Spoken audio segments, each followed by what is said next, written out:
আলাইকুম। আমি Mohammad Yasin Sheikh, Aminur Rahman girls high স্কুলের সহকারী শিক্ষক, বিজ্ঞান বিভাগ। তো আজকে আমি দশম শ্রেণীর রসায়ন নিয়ে আলোচনা করব এবং আমি আলোচনা করব 11তম অধ্যায় নিয়ে। অধ্যায়টা হচ্ছে খনিজ সম্পদ, জীবাশ্ম। তো আমি এই ভিডিওতে কোনগুলো নিয়ে আলোচনা করব? অ্যালকেন এবং অ্যালকিন সমূহ নিয়ে। অ্যালকেন থেকে এবং অ্যালকিন থেকে কিভাবে আমরা অ্যালকোহল, তারপর অ্যালডিহাইড এবং অ্যাসিড উৎপন্ন করতে পারি, সেগুলো আমরা এই ভিডিওতে আলোচনা করব। তো আমি এখানে একটা সৃজনশীল তুলেছি।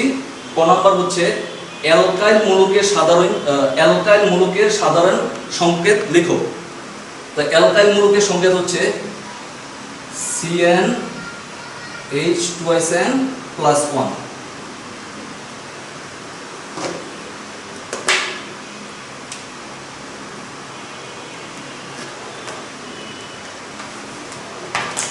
অ্যালকাইল মূলকের সাধারণ সংকেত হচ্ছে CnH2SN+1। এই হচ্ছে আমার ক নম্বর প্রশ্নের উত্তর। অ্যালকাইল মূলকের সাধারণ সংকেত লিখো CnH2n+1। তারপর খ নম্বর প্রশ্নটা কি বলেছে? অ্যালকিন অপেক্ষা ভালো জ্বালানি ব্যাখ্যা করো। খ নম্বর প্রশ্নটা আমরা বুঝবো। আমরা ক নম্বরটা মুছে দিই। খ নম্বর প্রশ্নটা অ্যালকিন অপেক্ষা ভালো জ্বালানি। তো অ্যালকেন আর অ্যালকিন জিনিস আমরা স্ট্রাকচারটাকে একটু দেখি। অ্যালকেন, যেমন অ্যালকেনটা হচ্ছে এমন,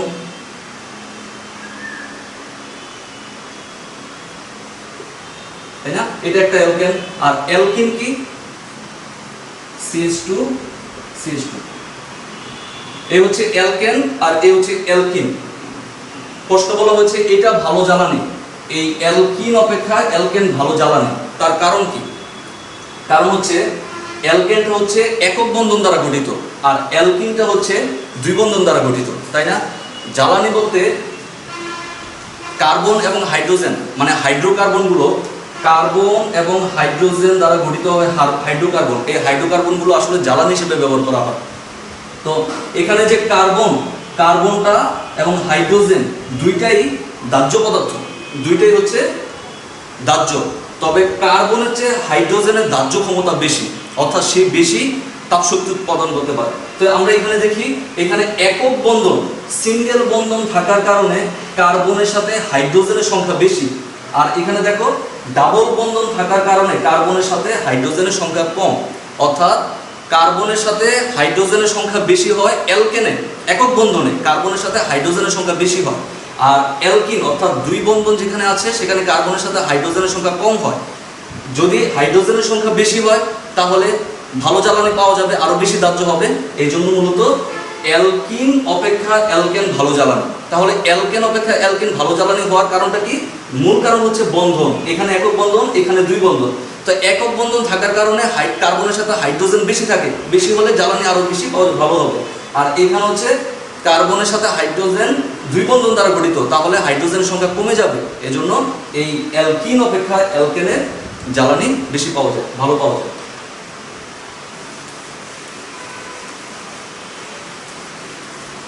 আচ্ছা, এবার আমরা গ নাম্বার প্রশ্নটা দেখব। গ নাম্বার প্রশ্নটা কি বলেছে? 1 নং যৌগটি একটি অসম্পৃক্ত যৌগ, ব্যাখ্যা করো। 1 নং যৌগ কি? C2H4। 1 নং যৌগ হচ্ছে C2, দুইটা কার্বন, তার মানে এটা হচ্ছে ইথিন, CH2CH2। এই যে কার্বন দুইটা, একটা কার্বন, দুইটা কার্বন, চারটা হাইড্রোজেন, দুইটা হাইড্রোজেন, দুইটা হাইড্রোজেন, টোটাল চারটা হাইড্রোজেন। এখন ইথিন যে একটি অসম্পৃক্ত যৌগ, তার মানে কি ইথিন যে কার্বনের সাথে দুইটা বন্ধন দ্বারা গঠিত, সেটা আমরা কিভাবে পরীক্ষা করব? তো অসম্পৃক্ততা পরীক্ষা করার জন্য আমরা কি জানি কিভাবে অসম্পৃক্ততা পরীক্ষা করা যায়? যদি আমরা অসম্পৃক্ত যৌগকে ব্রোমিন দ্রবণ দ্বারা বিক্রিয়া ঘটাই, যে কোনো অসম্পৃক্ত যৌগকে আমরা যদি ব্রোমিন যৌগ দ্বারা বিক্রিয়া ঘটাই, তখন কি উৎপন্ন হয়? ব্রোমিনটা হচ্ছে কমলা লাল বর্ণ, ব্রোমিনের বর্ণটা হচ্ছে কমলা লাল বর্ণ। এই ব্রোমিনটা অসম্পৃক্ত যৌগের সাথে বিক্রিয়া করতে পারে এবং বিক্রিয়া করে কি উৎপন্ন করে? যে প্রোডাক্ট উৎপন্ন করে, একটা প্রোডাক্ট উৎপন্ন করবে, যে প্রোডাক্ট উৎপন্ন করে সেই প্রোডাক্টটা হয় বর্ণহীন। অর্থাৎ অসম্পৃক্ত যৌগটা কমলা লাল বর্ণের ব্রোমিনের সাথে বিক্রিয়া করে যে প্রোডাক্ট উৎপন্ন করে সেই প্রোডাক্ট হবে বর্ণহীন। তার মানে কমলা লাল বর্ণটা ইলিমিনেট হয়ে যাবে। যদি কমলা লাল বর্ণটা রিমুভ হয়ে যায় তাহলে আমরা বুঝবো সেই যৌগটা অসম্পৃক্ত যৌগ। তো আমরা এই অনুযায়ী একটু দেখি, অসম্পৃক্ত যৌগ হিসেবে আমরা কাকে নেব? আমরা নেব যে 1 নং সমীকরণটাকে। কারণ কি? কারণ আমাকে বলা হয়েছে 1 নং সমীকরণটা যে অসম্পৃক্ত যৌগ সেটা প্রমাণ করার জন্য। তো 1 নং যৌগটা হচ্ছে CH2 সমান CH2। এটা ব্রোমিনের দ্রবণে বিক্রিয়া করবে। ব্রোমিনের দ্রবণে বিক্রিয়া করে ব্রোমিন হচ্ছে কমলা লাল বর্ণ, এবং বিক্রিয়ার ফলে উৎপন্ন হবে কি?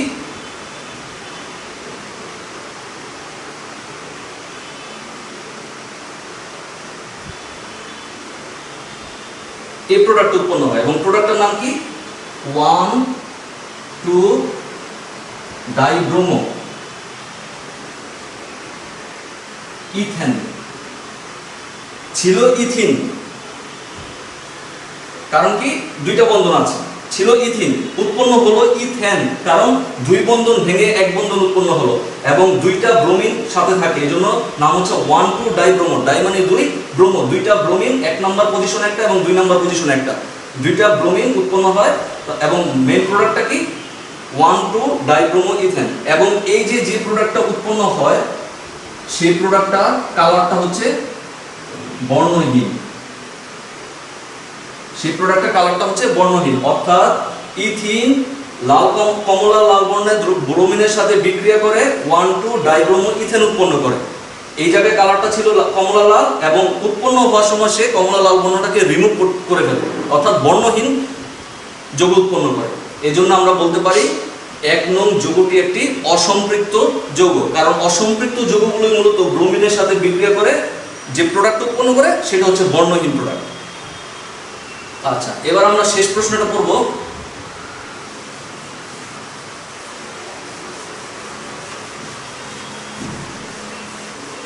গ নম্বর প্রশ্ন আমাদেরকে কি বলেছে? উদ্দীপকের যৌগদ্বয়ের পারস্পরিক রূপান্তর সমীকরণ সহ ব্যাখ্যা করো। তো উদ্দীপকের যৌগদ্বয় তার মানে 1 নম্বর সমীকরণ আর 2 নম্বর সমীকরণ, পারস্পরিক রূপান্তর। তাহলে আমরা কি করব? 1 নম্বর সমীকরণ থেকে কিভাবে 2 নম্বর সমীকরণ তৈরি করা যায়, এবং 2 নম্বর সমীকরণ থেকে কিভাবে আবার 1 নম্বর সমীকরণ তৈরি করা যায় সেটা আমরা শিখব। অর্থাৎ এটা কি ইথিন দ্বিবন্ধন, ইথিন থেকে কিভাবে অ্যাসিড তৈরি করা যায়। অ্যাসিড কেন? কারণ এখানে কার্বক্সিলিক গ্রুপ রয়েছে, দেখো COOH, তাই না? তার মানে ইথিন থেকে কিভাবে অ্যাসিড তৈরি করা যায়, আবার অ্যাসিড থেকে কিভাবে ইথিন তৈরি করা যায় সেটা আমরা গ নম্বর আলোচনা করব। তো আমরা শুরু করি। C2H4 থেকে CH3COOH তৈরি করব। এটা আমরা কিভাবে তৈরি করব? প্রথমে ইথিন বিক্রিয়া করবে হাইড্রোজেন ব্রোমাইডের সাথে। যে ইথিনটা বিক্রিয়া করবে HBr হাইড্রোজেন ব্রোমাইডের সাথে। কার উপস্থিতিতে বিক্রিয়া করবে? হাইড্রোজেন পারঅক্সাইডের উপস্থিতিতে বিক্রিয়া করবে। ইথিন হাইড্রোজেন ব্রোমাইডের সাথে বিক্রিয়া করবে হাইড্রোজেন পারঅক্সাইডের উপস্থিতিতে। বিক্রিয়া করে কি উৎপন্ন করবে?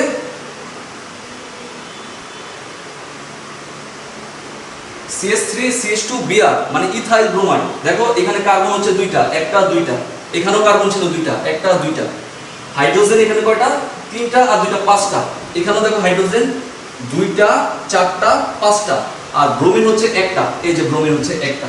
তার মানে আমার ইথিন হাইড্রোজেন ব্রোমাইডের সাথে হাইড্রোজেন পারঅক্সাইডের উপস্থিতিতে বিক্রিয়া করে ইথাইল ব্রোমাইড উৎপন্ন করতে পারে। ইথাইল ব্রোমাইড উৎপন্ন করবে। এবার এই ইথাইল ব্রোমাইড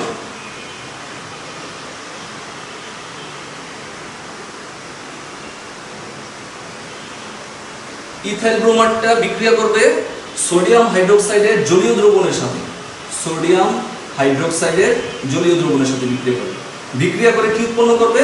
দেখো এই যে সোডিয়াম, এই পাশে সোডিয়ামটা এই পাশের ব্রোমিনের সাথে যুক্ত হবে। তো সোডিয়ামটা যদি ব্রোমিনের সাথে যুক্ত হয় তাহলে এটাকে আমরা কি লিখতে পারি? Sodium bromide. কিভাবে হলো? এই যে সোডিয়ামটা ব্রোমিনের সাথে যুক্ত হয়ে সোডিয়াম ব্রোমাইড হলো। আর বাকি যে অংশটা, বাকি কি থাকে, এই পাশে OH আর এই পাশে হচ্ছে CH3 CH2। তো আমরা লিখি CH3 CH2 OH, এবং এটাকে কি বলা হয়, ইথানল। তাহলে প্রথম ধাপে আমরা কি করলাম, ইথিনকে হাইড্রোজেন ব্রোমাইড দ্বারা বিক্রিয়া করলাম, বিক্রিয়া করলাম হাইড্রোজেন পারঅক্সাইডের উপস্থিতিতে। বিক্রিয়া করলে কি উৎপন্ন হবে, ইথাইল ব্রোমাইড।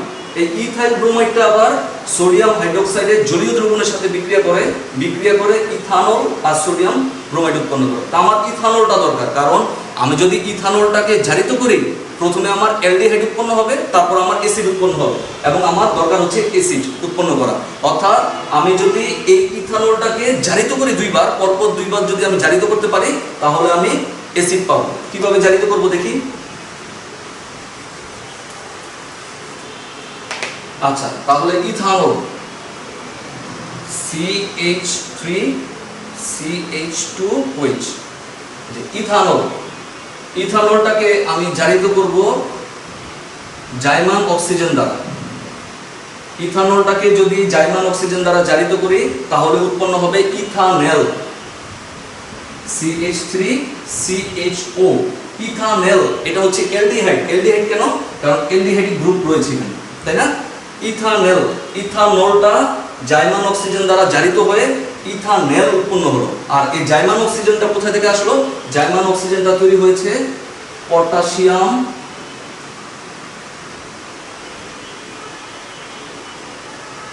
পটাশিয়াম ডাইক্রোমেট এবং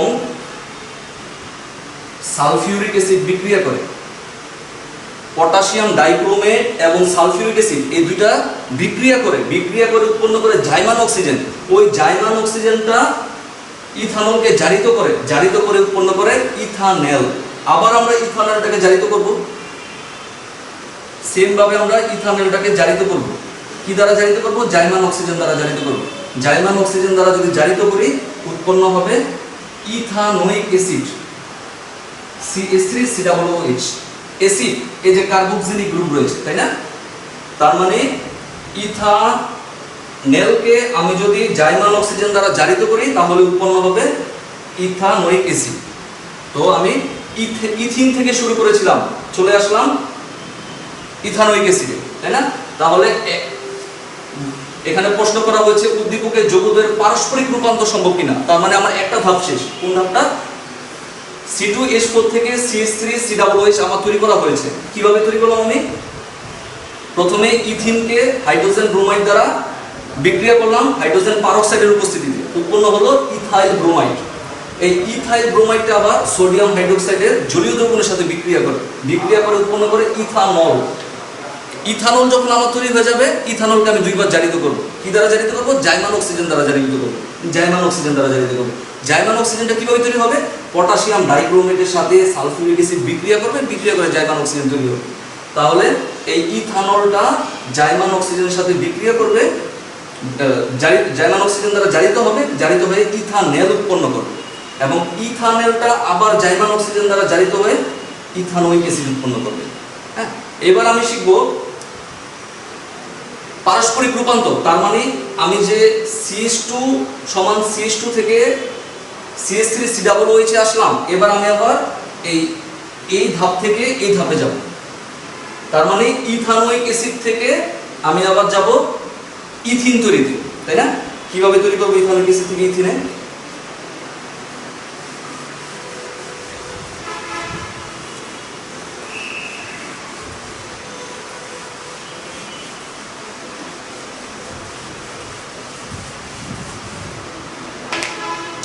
ইথানোয়িক অ্যাসিড CH3COOH, ইথানোয়িক অ্যাসিডকে এবার আমি বিজারিত করব লিথিয়াম অ্যালুমিনিয়াম হাইড্রেট ব্যবহার করা হবে। বিজারণের জন্য কি ব্যবহার করা হবে? Lithium aluminium hydrate. তাহলে আমি ইথানোয়িক অ্যাসিডটাকে বিজারিত করলে উৎপন্ন হবে ইথানেল। ইথানোয়িক অ্যাসিডটাকে বিজারিত করলে উৎপন্ন হবে ইথানেল। আবার ইথানেলটাকে আমি বিজারিত করব।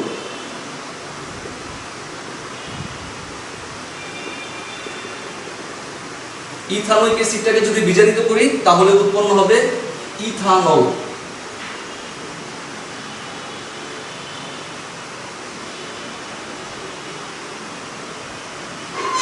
দেখো এই জিনিসটা কিন্তু আগের ধাপের নিচে থেকে উপরের দিকে উঠবে। তার মানে কি, আমার যখন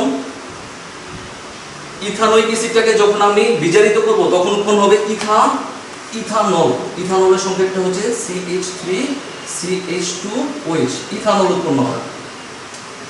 আগের ধাপটা কেমন ছিল? আগের ধাপটা আমার কাছে ইথানল ছিল, তাই না? আমি ইথানলকে জারিত করেছিলাম, জারিত করার ফলে উৎপন্ন হয়েছিল ইথানল। আবার ইথানলকে জারিত করেছিলাম, উৎপন্ন হয়েছিল ইথানোয়িক অ্যাসিড। আর এই ধাপটা কি হবে? আমি বিপরীত কাজ করব, বিজারিত করব। বিজারিত করলে কি হবে? তার মানে ইথানোয়িক অ্যাসিডটা ইথানলে কনভার্ট হয়ে যাবে। আবার ইথানলটাকে যদি বিজারিত করি তাহলে ইথানল উৎপন্ন হয়ে যাবে। এবার ইথানলটাকে আমি কি করব? CH3CH2OH। ইথানলকে আমি অতিরিক্ত গাঢ় সালফিউরিক অ্যাসিড দ্বারা বিক্রিয়া করব। ইথানলের সাথে অতিরিক্ত গাঢ় সালফিউরিক অ্যাসিডের বিক্রিয়া দিলে এই ইথানল থেকে ওয়াটারটা এলিমিনেট হয়ে যাবে, মানে পানিটা সরে যাবে। তাহলে ইথানল থেকে আমি পানি সরাবো। দেখো তো, ইথানল থেকে পানি সরাবো, পানি মানে কি? ওয়াটারটাকে আমি সরাই দেবো এই স্ট্রাকচার থেকে। তাহলে ওয়াটারটা এলিমিনেট করো তো। যেমন এইখানে আছে OH, তাই না? এই যে এইখানে আছে OH, আর এইখান থেকে যদি আমি একটা H নেই, H আর OH, তাহলে এই দুইটা মিলে কি হয়? ওয়াটার হয় না? এই ওয়াটারটা আমি সরাই দিব।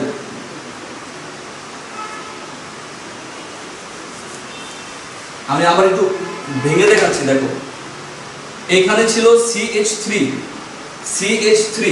CH3 পরিবর্তে আমি লিখলাম CH2, সাথে আমি আরেকটা হাইড্রোজেন দিয়ে দিলাম, তাহলে তো CH3 হয়ে গেল, তাই না? দুইটা হাইড্রোজেন আর একটা হাইড্রোজেন, টোটাল তিনটা হাইড্রোজেন। আর এই পাশে ছিল CH2, এই পাশে হচ্ছে OH ছিল। তো আমি যদি এই OH এর সাথে এই H এর বিক্রিয়া, মানে এই H টা সরাই দিই, তার মানে কি হবে? ওয়াটারটাকে আমি এলিমিনেট করে দিলাম। ধরো এই যে ওয়াটারটা চলে গেল এই সমীকরণ থেকে, তাহলে কি থাকে দেখো তো? তাহলে থাকে CH2CH2, তাই না? এই CH2CH2।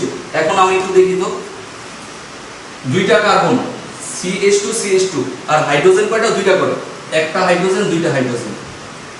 আমরা জানি একটা কার্বনের চারটা হাত থাকতে পারে এবং চার জায়গায় চার হাতে চারটা হাইড্রোজেন বসতে পারবে। তো দেখো, কার্বনের এখানে একটা হাত, এখানে একটা হাত, দুইটা হাত, এইখানে একটা হাত, তিনটা হাত, আরেকটা হাত কিন্তু নাই, অ্যাবসেন্স। ঠিক এটারও এমন, একটা হাত, একটা হাত, দুইটা হাত, এখানে H2, এখানে H2, H2, H2, H2, H2, ঠিক আছে? তাহলে হাতের সংখ্যা একটা কম আছে। আমি যদি এখানে একটা বন্ধন দিয়ে দেই তাহলে দেখো তো ঠিক হয় কিনা? কার্বনের একটা বন্ধন, দুইটা, তিনটা, চারটা। আবার এই পাশে যদি দেখো, কার্বনের একটা, দুইটা, তিনটা, চারটা। তাহলে আমি কি পেলাম? CH2 সমান CH2, তাই না? আমার কি তৈরি করতে হবে? আমার তৈরি করতে হবে অ্যাসিড থেকে ইথিন, আর এটাই হচ্ছে আমার ইথিন, যেটাকে এইভাবে লেখা যায় C2H4। তাহলে আমি পারস্পরিক রূপান্তরটা কিভাবে করলাম? আমি যখন ইথেন থেকে আমি যখন অ্যাসিড তৈরি করব, মানে ইথানোয়িক অ্যাসিড তৈরি করব, তখন আমি জারিত করব। কিভাবে জারিত করব? জাইমান অক্সিজেন দ্বারা জারিত করব। জারিত করলে ইথানোয়িক অ্যাসিড চলে আসবে। আর আমি যদি ইথানোয়িক অ্যাসিড থেকে ইথেন তৈরি করতে চাই তাহলে আমি বিজারিত করব। বিজারিত করে শেষ স্টেপে আমি সালফিউরিক অ্যাসিড দ্বারা, অতিরিক্ত সালফিউরিক অ্যাসিড দ্বারা বিক্রিয়া করাবো। বিক্রিয়া করলে পানিটা এখান থেকে সরে যাবে, পানিটা সরলেই সেটা ইথিন হয়ে যাবে। এই হচ্ছে আমার প্রথম সৃজনশীল নিয়ে আলোচনা। 2 নম্বর সৃজনশীল নিয়ে আলোচনা করব। তো 2 নম্বর উদ্দীপকটা আমরা একটু দেখি। 2 কার্বন বিশিষ্ট একটি অ্যালকেন এ এমন একটা যৌগ যেটা হচ্ছে অ্যালকেন যৌগ এবং তার কার্বন সংখ্যা হচ্ছে 2টা। মৃদু সূর্যালোকের উপস্থিতিতে ক্লোরিনের সাথে বিক্রিয়া করে বি যৌগ উৎপন্ন করে। তার মানে আমি এই অ্যালকেনকে যদি ক্লোরিনের সাথে বিক্রিয়া করি আরেকটা যৌগ উৎপন্ন হবে বি যৌগ। কি যৌগ উৎপন্ন হয় সেটা আমরা দেখব। এখন বি এর সাথে যদিও সোডিয়াম হাইড্রোক্সাইড যোগ করলে সি যৌগ উৎপন্ন হয়। এটা হচ্ছে আমার উদ্দীপক। তো সৃজনশীল প্রশ্নগুলো দেখি আমরা। ক নম্বর হচ্ছে গ্যাস হল কি? গ্যাস হল হচ্ছে এক ধরনের জীবাশ্ম জ্বালানি। গ্যাস হল কি? গ্যাসোলটা হচ্ছে জীবাশ্ম জ্বালানি।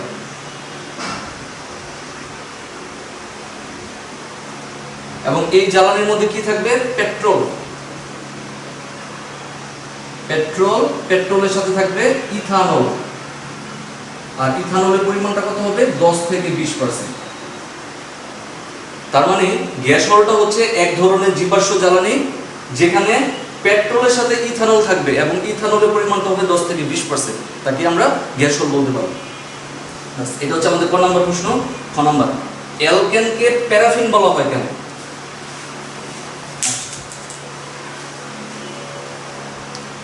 অ্যালকেনকে প্যারাফিন বলা হয় কেন? খ নম্বর প্রশ্ন।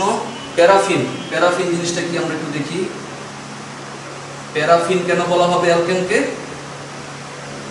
প্যারাফিন শব্দের অর্থ হচ্ছে লেস এফিনিটি।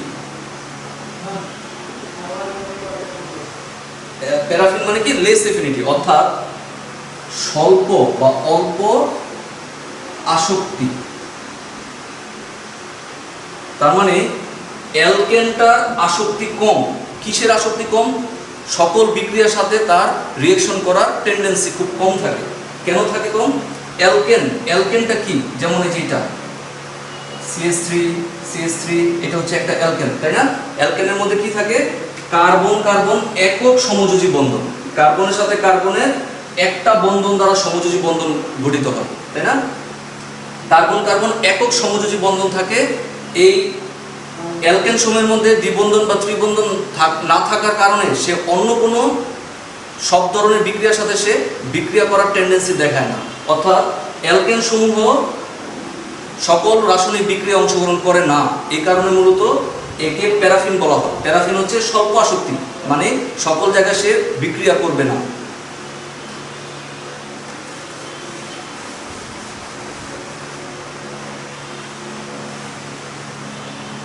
আচ্ছা, এবার প্রশ্ন বলেছে আমাকে সি যৌগ থেকে কিভাবে অ্যালকিন পাওয়া যায়, তাই না? তো এটা উদ্দীপক থেকে করতে হবে। উদ্দীপকটা কি বলেছে? 2 কার্বন বিশিষ্ট একটি অ্যালকেন মানে কি? কার্বন একক বন্ধন। আর কার্বনের সংখ্যা এখানে কয়টা বলেছে আমাকে? 2টা। তাহলে আমি লিখলাম 1 কার্বন 2 কার্বন। একটা কার্বনে কয়টা হাত থাকে? 4টা। 1টা 2টা 3টা আর একটা 4টা। Hydrogen hydrogen hydrogen hydrogen hydrogen hydrogen.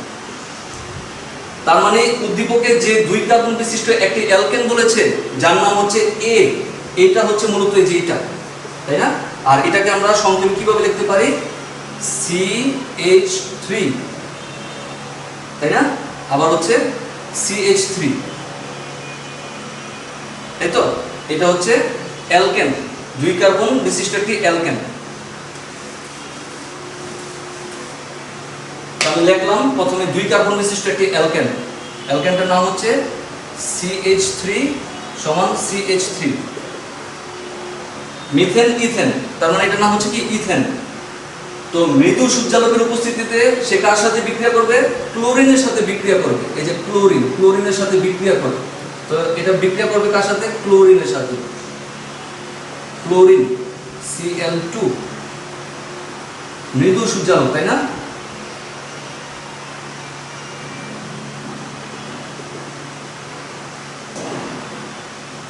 বিক্রিয়া করলে কি হয় সেটা আমরা দেখি। এটা আমি একটু ভেঙে নিচে দেখাচ্ছি। দেখো এই যে এই জায়গায় CH3, এই যে CH3 লিখলাম, CH2 লিখলাম। কার্বন একটা কার্বন, হাইড্রোজেন 3টা, তার জায়গায় আমি 2টা লিখলাম। তার মানে আরেকটা বাকি আছে, এই যে একটা লিখলাম হাইড্রোজেন। আর ক্লোরিন ছিল 2টা, আমি ভেঙে লিখি একটা ক্লোরিন 2টা ক্লোরিন। তো বিক্রিয়াটা কিভাবে হয় সেটা দেখানোর জন্য আমি নিচে লিখলাম এই একটা ক্লোরিন একটা হাইড্রোজেনের সাথে বিক্রিয়া করবে, তাই না? মানে ক্লোরিনের এই পাশের একটা ক্লোরিন এই পাশের হাইড্রোজেনের সাথে যুক্ত হবে। যুক্ত হলে কি হয়? HCl। তাহলে আমি এখানে দেখলাম HCl, তাই না? তাহলে এইটুক শেষ হয়ে গেল। থাকে কতটুকু? এতটুকু, CH3 CH2 Cl। এটা আবার আলাদা লিখি CH3 CH2 Cl। তো এটার নাম কি? মিথেন ইথেন Cl, তার মানে ইথাইল ক্লোরাইড।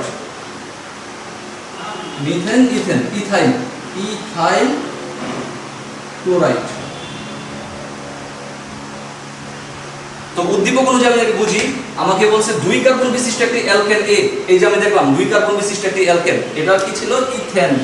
ইথেনটা কি ছিল? এ ছিল। বলেছে 2 কার্বন বিশিষ্ট একটি অ্যালকেন এ মৃদু সূর্যালোকের উপস্থিতিতে, এই যে মৃদু সূর্যালোকের উপস্থিতিতে ক্লোরিনের সাথে বিক্রিয়া করে, এই যে ক্লোরিনের সাথে বিক্রিয়া করে। 2 কার্বন বিশিষ্ট একটি অ্যালকেন ক্লোরিনের সাথে মৃদু সূর্যালোকের উপস্থিতিতে বিক্রিয়া করে বি যৌগ উৎপন্ন করে। এই যে এটা হচ্ছে তার মানে আমার বি যৌগ, তাই না? বি যৌগ উৎপন্ন করে। বি যৌগ কোনটা? ইথাইল ক্লোরাইড, CH3CH2Cl সাথে কি উৎপন্ন করে? বি যৌগ ও HCl উৎপন্ন করে। এই যে দেখো HCl উৎপন্ন করে, তাই না? তার মানে এ ক্লোরিনের সাথে বিক্রিয়া করে বি উৎপন্ন করবে, সাথে Cl উৎপন্ন করবে। এইটার নাম হচ্ছে আমার ইথেন এবং বিটার নাম হচ্ছে ইথাইল ক্লোরাইড।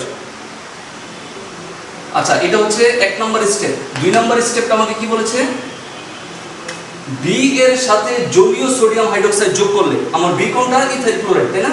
আমি লিখি ethyl chloride CH3CH2Cl, ethyl chloride যেটা ছিল বি। বি এর সাথে এবার আমাকে যোগ করতে বলা হয়েছে জলীয় সোডিয়াম হাইড্রোক্সাইডকে। জলীয় সোডিয়াম হাইড্রোক্সাইড যোগ করলে কি হয় আমি দেখি, এই পাশের সোডিয়ামটা এই পাশের ক্লোরিনের সাথে অ্যাড হবে, যুক্ত হবে, তাহলে নাম কি হবে? Sodium chloride. তাহলে বাকি অংশটুকু কত? এই যে OH আর একটা হচ্ছে CH3CH2OH, তাই না? জলীয় সোডিয়াম হাইড্রোক্সাইডের সাথে যোগ করলে সি যৌগ উৎপন্ন হয়, তাহলে আমার এটা হচ্ছে সি যৌগ এবং এই যৌগটার নাম কি? ইথানল। ইথানল, এটা হচ্ছে সি যৌগ। তাহলে উদ্দীপকটা আমি আরেকবার বুঝি। 2 কার্বন বিশিষ্ট একটি অ্যালকেন, এই যে আমার 2 কার্বন বিশিষ্ট একটি অ্যালকেন, এটাকে বলা হয়েছে এ, মানে ইথেন, এটার নাম ইথেনকে আমরা এ বললাম। মৃদু সূর্যালোকের উপস্থিতিতে আমি বিক্রিয়া করলাম। কার সাথে বিক্রিয়া করব? বলে দিয়েছে এখানে ক্লোরিনের সাথে বিক্রিয়া করতে। তাহলে এই যে আমি ক্লোরিনের সাথে বিক্রিয়া করলাম, বিক্রিয়া করলে কি উৎপন্ন হয়? বি নামক একটা যৌগ। এই যে এই যৌগটা উৎপন্ন হয় যার নাম হচ্ছে ইথাইল ক্লোরাইড, এটা বি দ্বারা সূচিত করা হয়েছে। সাথে কি উৎপন্ন হয়? Hydrochloric acid. এবার বলা হয়েছে বি এর সাথে জলীয় সোডিয়াম হাইড্রোক্সাইড যোগ করলে, তাহলে আমার বিটা ছিল এই যে এটা ইথাইল ক্লোরাইড। ইথাইল ক্লোরাইডের সাথে জলীয় সোডিয়াম হাইড্রোক্সাইড যুক্ত করতে বলা হয়েছে, বিক্রিয়া করতে বলা হয়েছে। বিক্রিয়া করলে উৎপন্ন হয় সি যৌগ। সি যৌগ যে আমি বিক্রিয়া করে দেখলাম এই যৌগটা উৎপন্ন হয়, এই যৌগটার নাম হচ্ছে ইথানল, যেটাকে সি দ্বারা সূচিত করা হয়েছে। সি যৌগ উৎপন্ন হয়। এবার প্রশ্নটা আমাকে কি বলা হয়েছে? সি যৌগ থেকে কিভাবে অ্যালকিন পাওয়া যাবে, তাই না? সি যৌগ থেকে কিভাবে অ্যালকিন পাওয়া যাবে? অ্যালকিন মানে কি? মানে কার্বন কার্বন দ্বিবন্ধন পাওয়া যাবে। আর সি যৌগ কোনটা? ইথানল। তার মানে ইথানল থেকে কিভাবে আমার ইথিন পাওয়া যাবে? ইথানল থেকে কিভাবে আমার অ্যালকিন দ্বিবন্ধন পাওয়া যাবে? দেখি আমরা, এই যে ইথানল, সি যৌগটা লিখলাম CH3CH2OH। এটা যদি আমরা অতিরিক্ত সালফিউরিক অ্যাসিড দ্বারা বিক্রিয়া ঘটাই, সেখান থেকে পানিটা চলে যাবে। তার মানে এই ওএইচটা চলে যাবে, এই ওএইচটা চলে যাবে, আর এখান থেকে একটা H চলে যাবে, তাই না? এখান থেকে একটা H চলে যাবে, তার মানে CH2 হয়ে যাবে। আর এই পাশে আছে CH2, তাহলে হবে CH2 সমান CH2, সাথে পানি উৎপন্ন হবে। বাস, এটাই হচ্ছে রিঅ্যাকশন। এখানে আমি কেটে বুঝালাম যে এই পাশের ওএইচটা এই পাশের একটা H এর সাথে যুক্ত হয়ে পানি তৈরি হয়, পানি তৈরি হয়ে যৌগ থেকে সরে যায়, সরে গিয়ে CH2 সমান CH2 উৎপন্ন হয়, অর্থাৎ ইথিন উৎপন্ন হয়, মানে অ্যালকিন উৎপন্ন হয়। তো আমাকে বলা হয়েছে সি যৌগ থেকে কিভাবে অ্যালকিন পাওয়া যায়। আমি দেখলাম যে এই সি যৌগকে যদি আমি অতিরিক্ত সালফিউরিক অ্যাসিড দ্বারা বিক্রিয়া ঘটাই, তাহলে অ্যালকিন অর্থাৎ ইথিন পাওয়া যাবে। তাহলে আমি কি করলাম? এই গ নম্বর প্রশ্নে আমি কি করলাম? 2 কার্বন বিশিষ্ট অ্যালকেনকে ক্লোরিনের সাথে মৃদু সূর্যালোকের উপস্থিতিতে বিক্রিয়া ঘটিয়ে আমি পেলাম ইথাইল ক্লোরাইড। ইথাইল ক্লোরাইডকে আমি সোডিয়াম হাইড্রোক্সাইডের জলীয় দ্রবণ দ্বারা বিক্রিয়া করে পেলাম ইথানল। এবার ইথানলকে আমি অতিরিক্ত সালফিউরিক অ্যাসিড দ্বারা বিক্রিয়া করে পেলাম ইথিন, মানে অ্যালকিন। সেটাই আমাকে বলা হয়েছে সি যৌগ থেকে কিভাবে আমরা অ্যালকিন পেতে পারি। আচ্ছা, গ নম্বর প্রশ্ন শেষ আমাদের।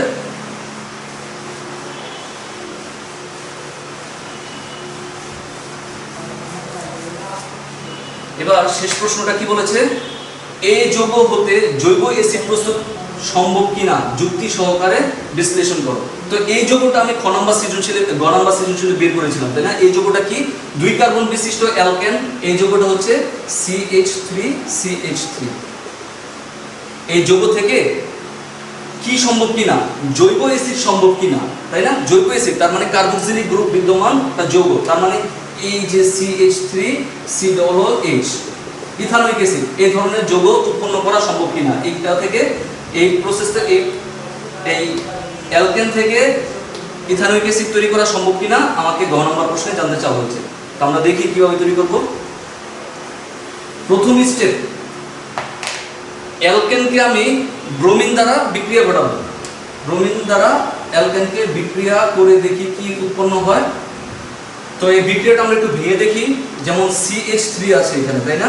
এখানে CH3 আছে, আমি 2 লিখলাম, সাথে আরেকটা হাইড্রোজেন দিলাম, তিনটাকে দুইটা আর একটা, তিনটা করলাম। আর এই ব্রোমিনটাকে আমি এইভাবে লিখলাম Br। বিক্রিয়া ঘটানোর জন্য আমি এভাবে দেখলাম, এই পাশের ব্রোমিনটা এই পাশের হাইড্রোজেনের সাথে যুক্ত হবে। ব্রোমিনটা যদি হাইড্রোজেনের সাথে যুক্ত হয় কি উৎপন্ন হলো? HBr। সাথে কি উৎপন্ন হবে? এই পাশের বিআরটা এই পাশের এই অংশটুকুর সাথে মিলিত হবে, উৎপন্ন হবে কি? CH3CH2Br, অর্থাৎ ইথাইল ব্রোমাইড। তার মানে আমি যদি ইথেনকে ব্রোমিন দ্বারা বিক্রিয়া ঘটাই, উৎপন্ন হবে ইথাইল ব্রোমাইড।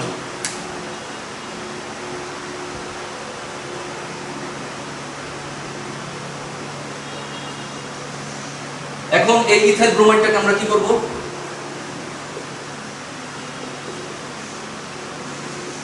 এই ইথাইল ব্রোমাইডটাকে যদি আমরা জলীয় সোডিয়াম হাইড্রোক্সাইড দ্বারা বিক্রিয়া ঘটাই অথবা জলীয় পটাশিয়াম হাইড্রোক্সাইড দ্বারা বিক্রিয়া ঘটাই, তাহলে কি উৎপন্ন হবে? আমি সোডিয়াম হাইড্রোক্সাইড দ্বারা বিক্রিয়া ঘটালাম, কি উৎপন্ন হবে? আবার দেখো, এই যে এই সোডিয়ামটা এই ব্রোমিনের সাথে অ্যাড হবে, তাই না? এই সোডিয়ামটা যদি ব্রোমিনের সাথে অ্যাড হয় তাহলে উৎপন্ন হবে সোডিয়াম ব্রোমাইড।